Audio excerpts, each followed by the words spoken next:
저는 성경 중에서 이 빌립보서를 읽을 때 뭔가 좀 가슴이 촉촉하게 적셔오는 그런 느낌을 받습니다. 특별히 4장을 읽을 때 더 그러합니다. 왜 그런가? 참 지금 우리가 살아가는 이 삶의 환경보다도 훨씬 더 어렵고 힘든 환경 속에서 살고 있던 분에게서 참 기쁨이 넘치고 아주 긍정적인 믿음의 메시지가, 이 에너지가 거기서 넘쳐나오기 때문입니다. 바울은 감옥에서 이 성경을 썼습니다. 그래서 우리가 옥중서신이라고 말합니다. 어떤 감옥에서 썼는지는 정확하게 알 수가 없습니다. 그렇지만 대부분의 학자들은 로마 감옥에서 썼을 것으로 생각하고 있습니다. 사도행전 28장을 보면은 제일 끝부분에 바울이 로마로 끌려가서 거기에서 감옥에 들어간 것이 아니라 집을 하나 세를 내가지고 거기서 2년간을 살았다. 아마도 그 집에 구금된 상태에서 살았던 것 같아요. 그 상태는 그래도 어느 정도 환경과 여건이 괜찮았고 또 자유도 좀 있었던 그런 상황이었습니다.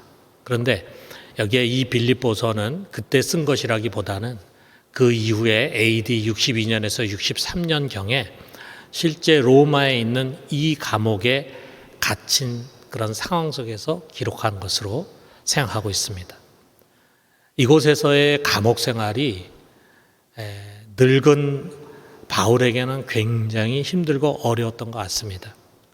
그는 1장 23절 이하에서 그렇게 말하고 있어요.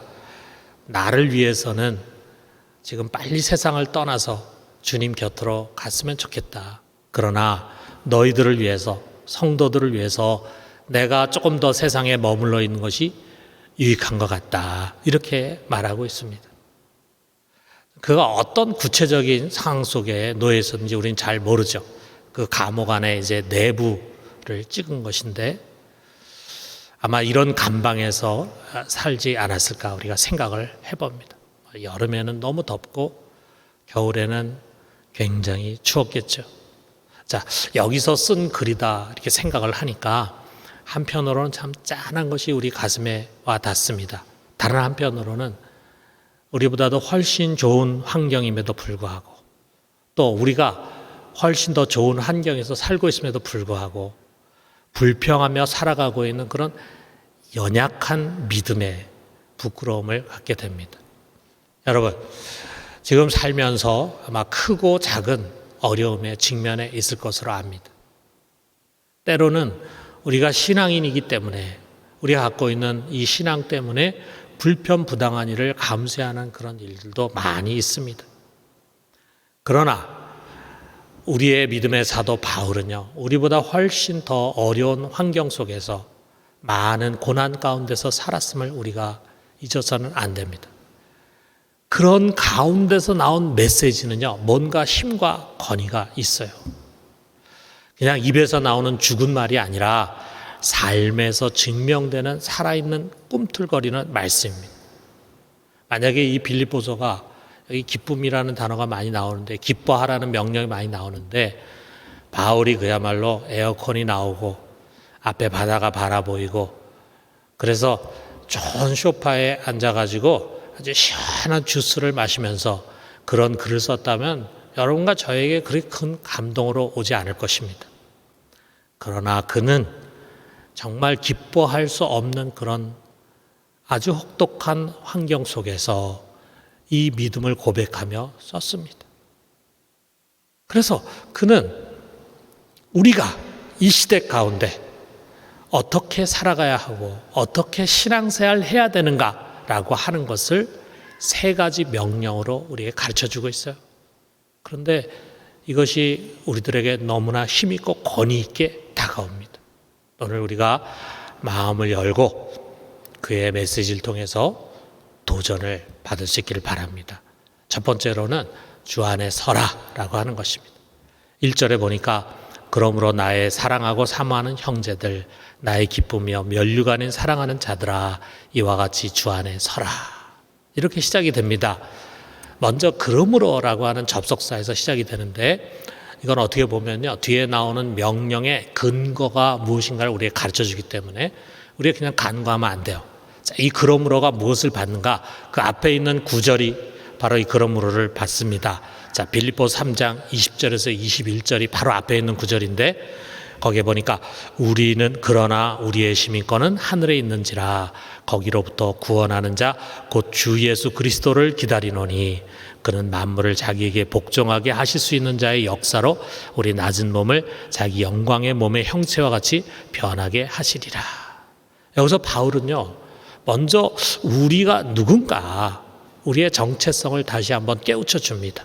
그리고 이 세상 한가운데서 우리가 살아가고 있는데 여기서 우리가 어떤 소망을 갖고 살아가야 할 사람들인가라는 것을 말해주고 있습니다.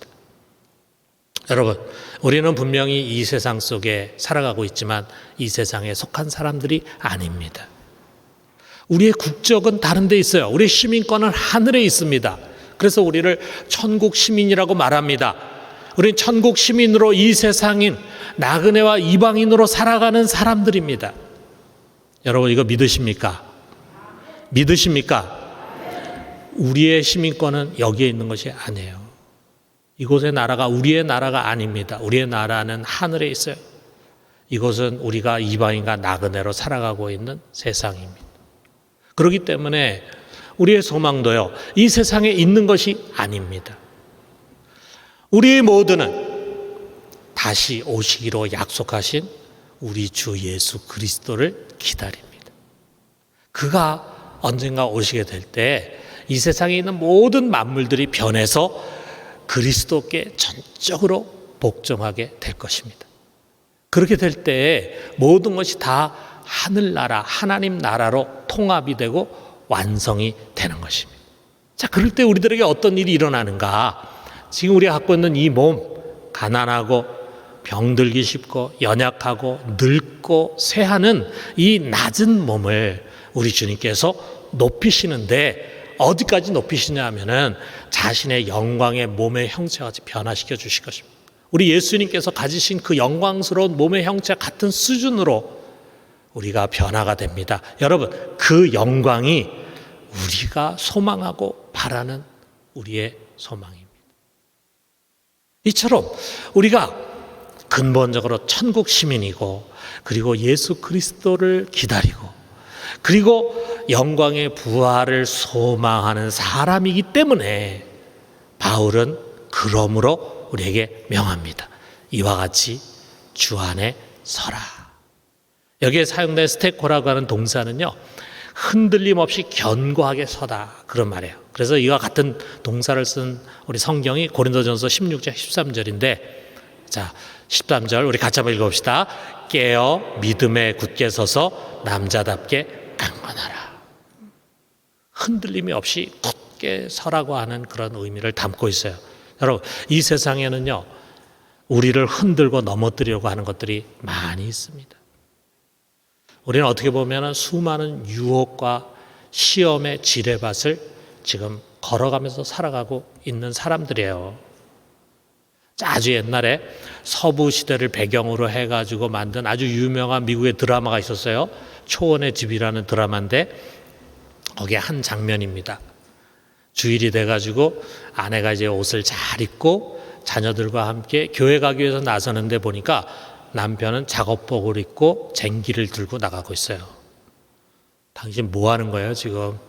오늘 주일인데 교회를 가야 되잖아요. 그러니까 그 남편이 이렇게 말합니다. 교회에 간다고 누가 밥 먹여줍니까? 그러는 거예요. 지금까지 교회 같이 잘 갔었는데 갑자기 이 가정에 경제적인 궁핍이 오니까 주일에 남편이 교회를 가는 것이 아니라 쟁기를 들고 밭으로 나가려고 합니다. 그럼 참 이 먹고 사는 문제, 우리 경제적인 어려움이라는 것이 얼마나 우리에게 예민하게 다가옵니까? 그것이 우리의 신앙을 뒤흔들 수가 있습니다. 반대로 재물에 대한 탐욕이 또 우리 눈을 멀게 합니다. 그래서 신앙에서 멀어질 수가 있어요. 여러분, 세상에 온갖 맛있고 재미있고 즐겁고 편한 것들이 우리를 끊임없이 유혹해서 우리로 하여금 세상 사람이 되게 만들려고 하고 있습니다. 오늘날 특별히 이 코로나라고 하는 것이요, 알게 모르게 우리의 믿음의 털을 흔들고 있어요. 여러분, 우리 신앙에 있어서 여러 가지 우리 신앙을 지탱해 주는 중요한 것들이지만 그중에 가장 중요한 것이 주일 예배잖아요. 물론 우리 성도들 중에는 주일 예배를 몇 주, 심지어는 몇 달 못 드린다고 해서 믿음이 크게 흔들리지 않을 나름대로 큐티도 하고 또 나름대로 성경도 연구하고 해서 그런 분들이 있겠죠. 그러나 많은 교회 성도들은요, 주일 예배가 너무 중요한 신앙의 생명끈입니다. 그런데 그 주일 예배가 위협을 받고 있어요. 지금까지 우리가 살아온 그 삶의 법칙을 뒤엎는 뉴노멀의 그런 세상 속에서 어떤 영적인 위기가 우리에게 찾아올지 우리는 알 수가 없습니다. 자, 이런 상황 가운데 여러분, 우리가 견고하게 서는 것이 얼마나 중요한지 모릅니다. 이것을 위해서는 우리가 천국 시민이라고 하는 그런 자식을 분명히 가지고 우리 예수 그리스도를 기다리면서 부활을 소망으로 하는 것이 너무나 중요합니다. 아울러 여러분, 우리가 주 안에 서는 것임을 명심해야 돼요. 우리가 이것을 잊어버리기 쉽습니다. 여러분, 우리가 서 있는 곳은요, 다른 무엇이 아니라 주님 안에입니다. 우리가 처한 환경은 경제적으로 어렵고 온갖 시험과 유혹 그리고 끈질긴 이 코로나가 아닙니다. 우리가 서 있는 것은 언제나 주님 안입니다. 예수 그리스도 그분이 우리의 환경입니다. 그의 십자가의 권능과 부활로 우리를 흑암의 권세에서 꺼집어내서 주님의 나라로 옮기신 주님, 그리고 성령으로 다시 이 땅에 오셔서 우리 가운데 임재하시고 언제나 우리와 함께 하시는 주님, 그리고 언젠가 다시 오셔서 이 낮은 몸을 자신의 영광의 몸의 형체로 변화시키실 주님, 그 전능하신 주님, 그 은혜의 주님, 그 사랑의 주님이 우리의 변함없는 환경입니다. 여러분, 지금 우리가 서 있는 곳은요, 바로 이 주님 안입니다. 우리가 이것을 명심해야 합니다. 그는 견고한 산성이고 우리의 피난처고 안전지대입니다. 누구도 그의 손에서 우리를 빼앗아가고 파괴시킬 수 없어요. 그렇기 때문에 거기에는 두려움이 없습니다. 시편 46편 2절에서 3절이 그것을 고백합니다. 그러므로 땅이 변하든지 산이 흔들려 바다 가운데 빠지든지 바닷물이 솟아나고 뛰놀든지 그것이 넘침으로 산이 흔들릴지라도 우리는 두려워하지 아니하리로다. 세상이 어떻게 변하고 어떤 위기와 어려움이 닥쳐온다 할지라도 여러분, 우리는 주님 안에 있습니다. 그분의 보호 안에 있습니다. 그 피난처 안에 있고 그 안전지대에 있습니다. 이것이 주님 안에 있는 자의 믿음의 고백이에요. 우리 모두가 주 안에서 흔들리지 않고 굳게 서는 자들이 되기를 주님의 이름으로 축원합니다. 두 번째로는 같은 마음을 품으라 그랬어요. 2절에 보니까 내가 유오디아를 권하고 순두개를 권하노니 주 안에서 같은 마음을 품으라 그랬습니다.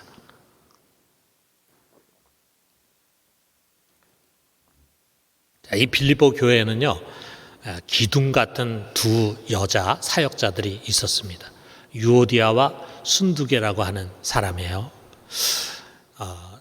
그 당시에 사역자는 집사와 같은 말이거든요. 그래서 아마 이 두 사람은 빌립보 교회의 집사였을 것이다. 자, 그 당시에 집사는 다 안수를 해서 세우니까 안수 집사였을 것이다 생각이 됩니다. 그리고 그 다음 절에 3절에 보면은 바울이 이들은 나와 함께 복음을 위해 싸운 사역자다 이렇게 소개를 하고 있어요. 대단한 사람들이죠. 자, 교회에 이런 사역자가 두 사람이나 있다는 것은 정말 큰 기쁨이죠. 교회를 든든하게 세워갈 수 있는 힘이 되는 거죠. 그런데 문제가 뭡니까? 이 둘 사이에 갈등이 있었습니다. 갈등이. 그래서 바울은요, 이 두 사람 각각에게 권합니다. 내가 유오디아에게 권한다. 내가 순두개에게 권한다. 뭘 권하는가?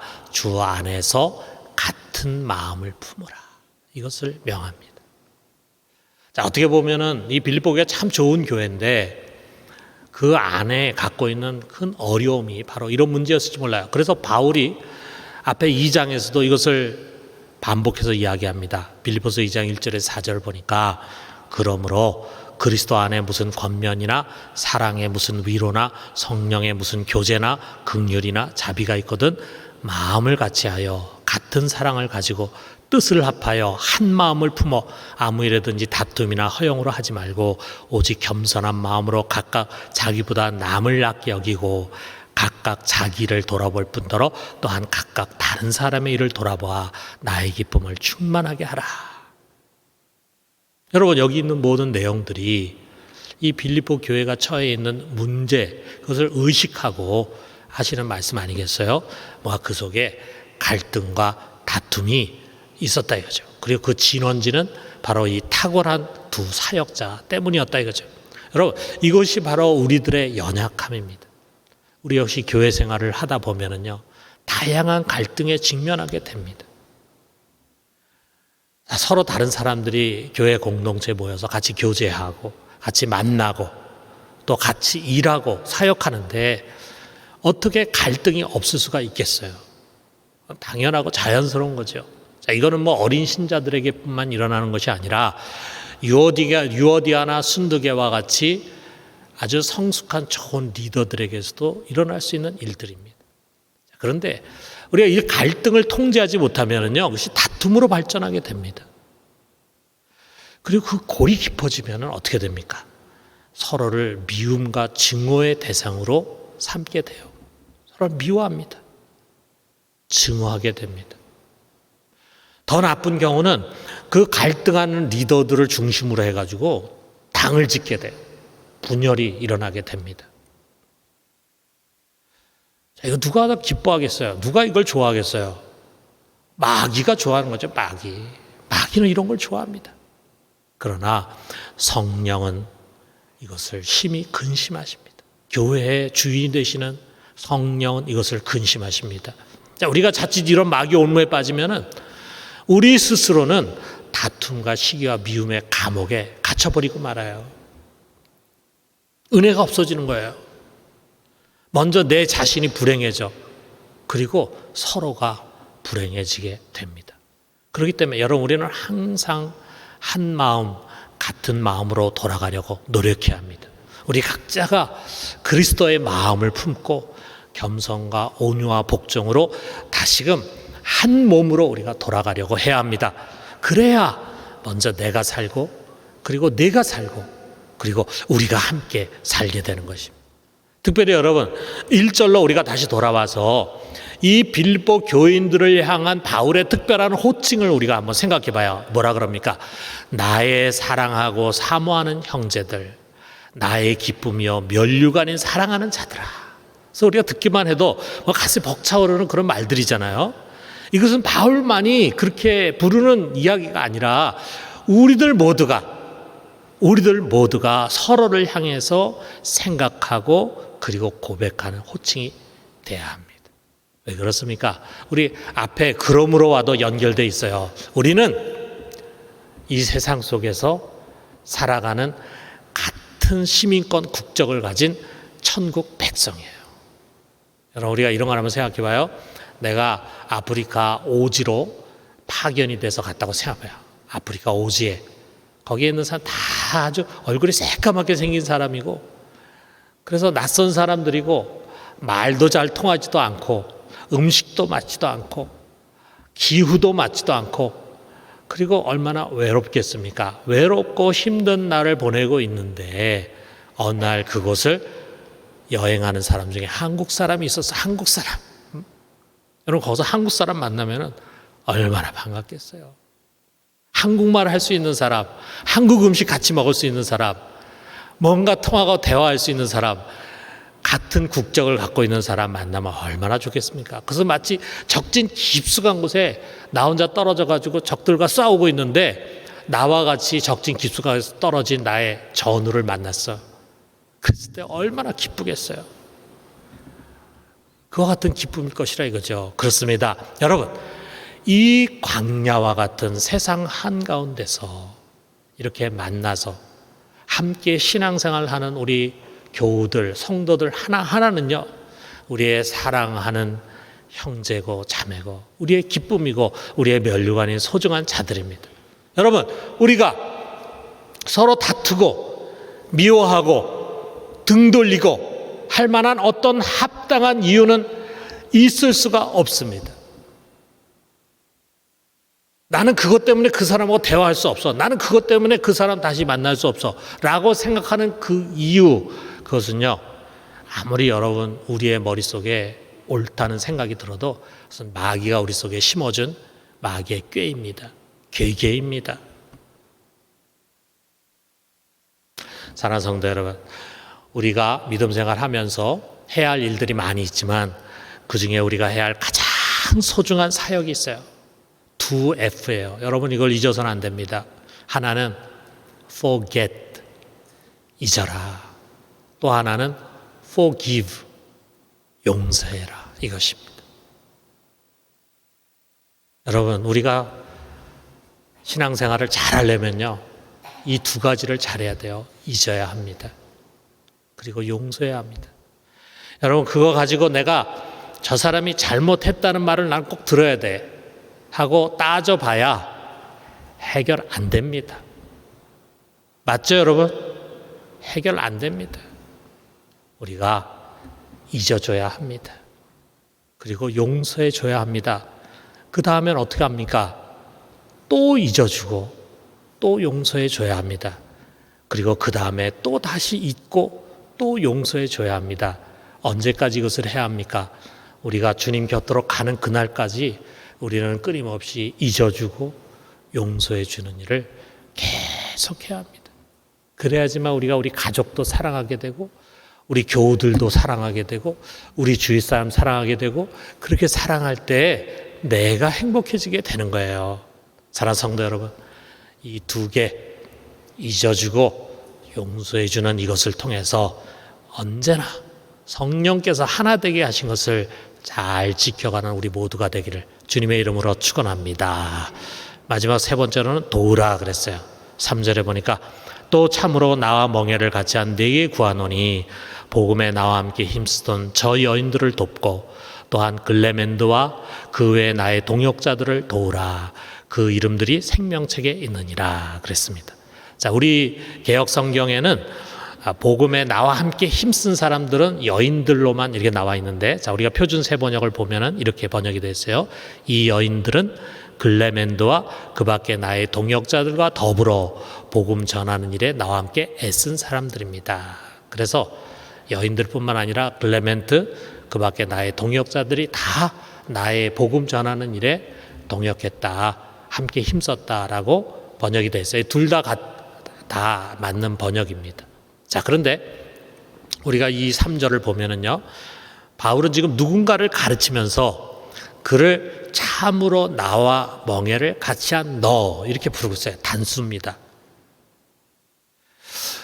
바울과 함께 멍에를 졌는데 또 참으로, 앞에 참으로라는 말을 강조해가지고 정말 참으로 멍에를 같이 한 이 사람이 누굴까?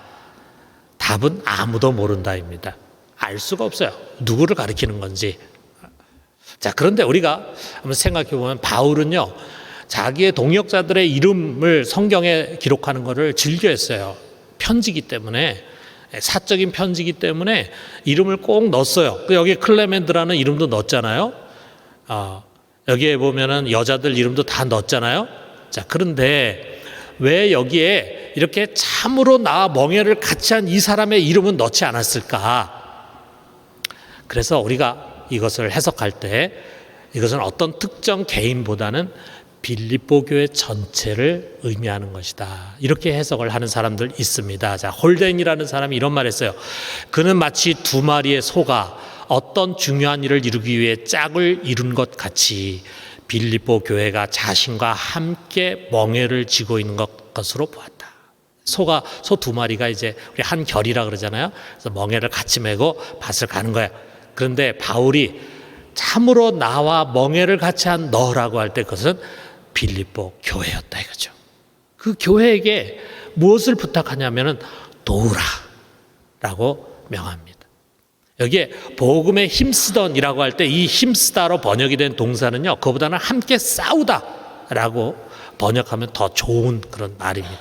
자, 여기에 두 여인과 아울러서 우리가 누군지는 정확히 모르지만 글레멘트라고 하는 사람과 그 다음에 그 밖에 나의 여러 동역자들이라고 표현을 하고 있는데 그 밖에 여러 동역자들을 가리키고 있어요. 이들이 다 복음을 위해서 함께 바울과 싸운 사람들이에요.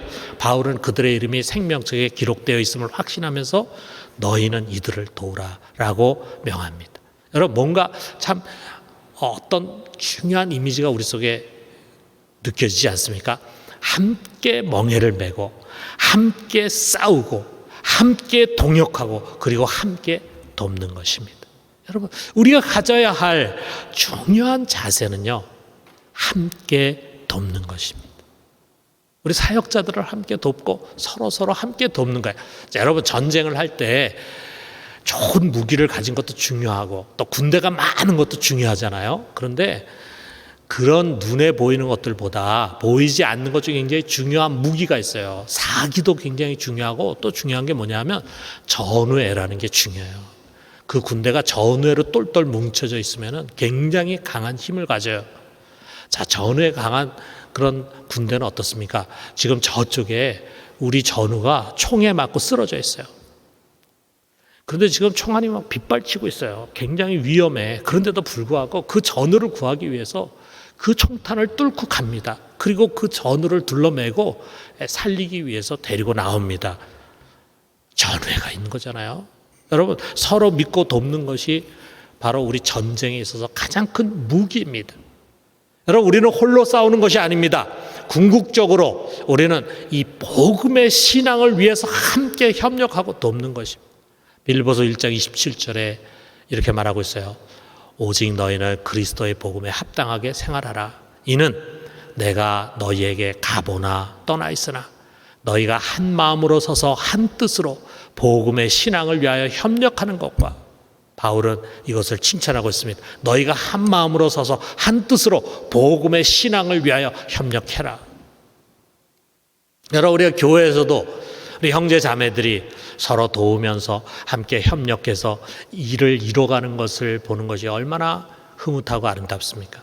우리가 교회에 큰 행사가 있는데 이런 행사들을 한두 사람이 하는 게 아니잖아요. 수많은 사람들이 여기에 같이 협력하고 서로 도우면서 그 행사를 잘 마쳤을 때 그때 우리 서로가 서로 대견하고 서로 기쁘고 얼마나 감사합니까? 모든 것이 결국 우리가 함께 도우면서 해나간 일의 결과라고 하는 것을 우리가 보고 있어요. 여러분, 우리 교회 안에 지금 사역하고 있는 모든 건 마찬가지입니다.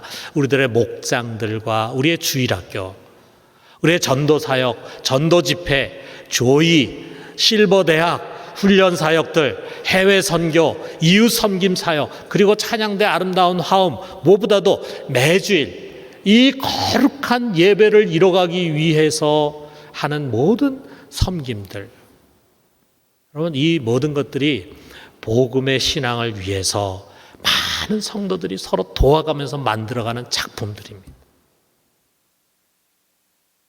우리가 한 마음을 가지고 복음을 위한 열정으로 서로 도울 때, 여러분, 우리 한 사람 한 사람 보잘것없어요.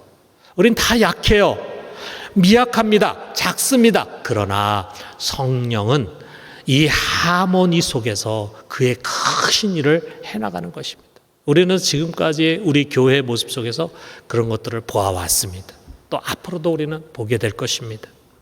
사랑하는 성도 여러분, 우리 항상 서로 도웁시다.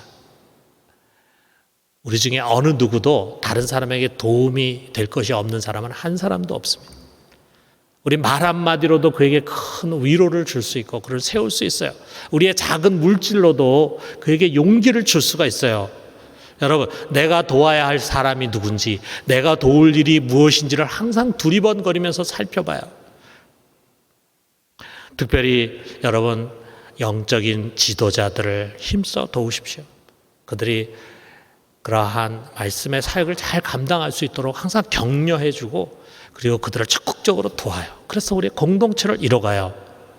아울러서 특별히 여러분, 우리 주위에 복음을 위해서 하나님의 특별한 부르심을 입은 사람들, 그래서 주님을 위해서 온전히 헌신하는 우리 목회자들이나 선교사들을 귀하게 여기고 그들을 힘써 도웁시다. 여러분 주변에 정말 도움을 필요로 하는 그런 목회자나 선교사가 있다면 여러분의 물질과 사랑으로 적극적으로 돕도록 하십시오. 그래서 우리 모두가 이런 돕는 사역자들이 되어서 우리 하나님의 나라를 함께 잘 세워갈 수 있게 되기를 주님의 이름으로 축원합니다.